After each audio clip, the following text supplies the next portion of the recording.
मैं बावल से हुक्म गुजर हूँ। और ये जो आज हमने के अखबार में देखी है खबर, जो हमारे जमींदार तबका जो भी है उसके लिए बहुत ही दुख और बहुत ही कठिनाई की ये समस्या हो गई है। क्योंकि हम जमींदार आदमी, आजकल महंगाई का टाइम होगा, अगर हमने कोई बच्चे का ब्याह शादी करना है तो 100-200 गज जमीन बेच दें। अब ये जो नई कानून लगा रहे हैं, हमें जमींदार को पाबंद क्यों कर रहे हैं? हमें आज़ाद क्यों ना छोड़ा जाता कि हम अपनी प्रॉपर्टी को कब बेचें, कैसे बेचें, नहीं बेचें। ये तो एक तरह से घातक सिद्ध हो रहा है कि भाई जमींदार को ये खत्म करना चाहते हैं। मेरे 1 कनाल जमीन बिकने से मेरा सारा काम निपट जाए तो उन्हें 1 किला बेचना पड़ रहा है, उसकी भी एनओसी लो। क्यों एनओसी का हमें कहाँ जरूरत? हम तो हमारे पुरख से चली आ रही, हमें अपनी खुद की प्रॉपर्टी है। सरकार इसका हस्तक्षेप क्यों कर रही है हमारे सामने? हमें क्यों गोट रही है? या हमें इस बात से संतुष्ट करे कि भाई हमें वो रोक क्यों रही है? बार बार हर जगह हमें पाबंद कर रहे हैं।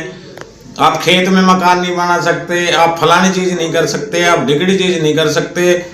कितनी आइडिया बनवा रहे हैं। आज कमेटी का नोटिस आया है कि भाई आप अपना घर का वो बनवाओ, सर्टिफिकेट बनवाओ, फलान बनवाओ।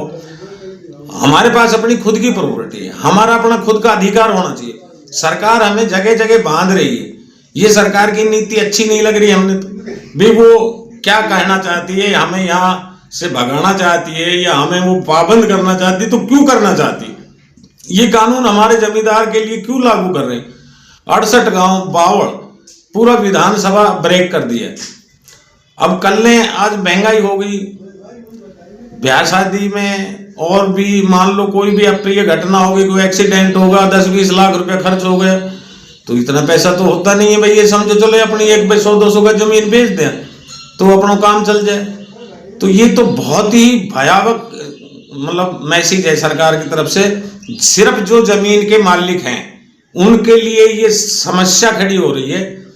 और आने वाला टाइम में हम इसको अगला कदम आज तो हम अपने माध्यम से भेज रहे हैं।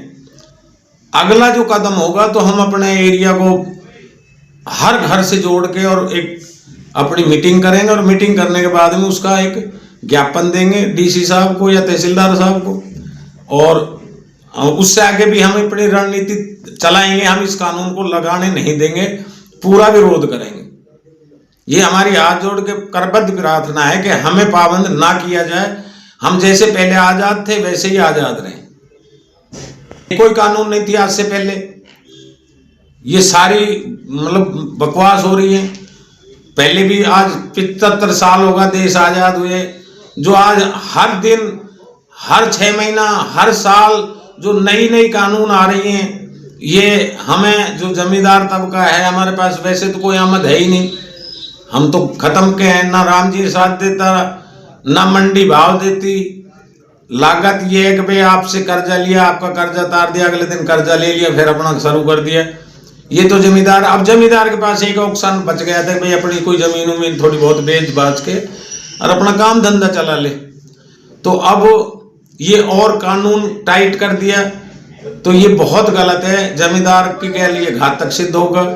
जमींदार एक तरह से खत्म हो जाएगा, फांसी खा के मरेगा। क्योंकि वो जमीन बिकेगी नहीं, मांगने वाला या बैंक से कर्जा ले लिया वो चुकेगा नहीं, तो वो आत्महत्या ही करेगा। इससे बत्ती और कुछ नहीं कर सकता।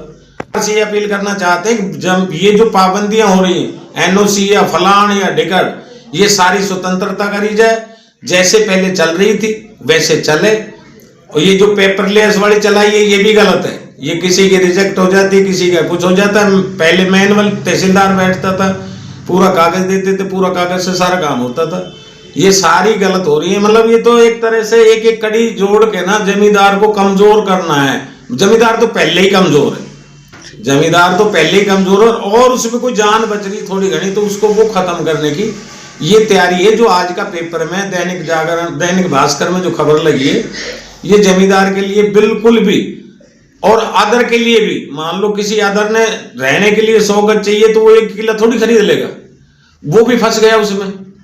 तो एक जनमानस 36 बिरादरी इससे परेशान होगी। कृपा करके इसको खत्म किया जाए और हमारी सबकी मदद की जाए 36 बिरादरी की।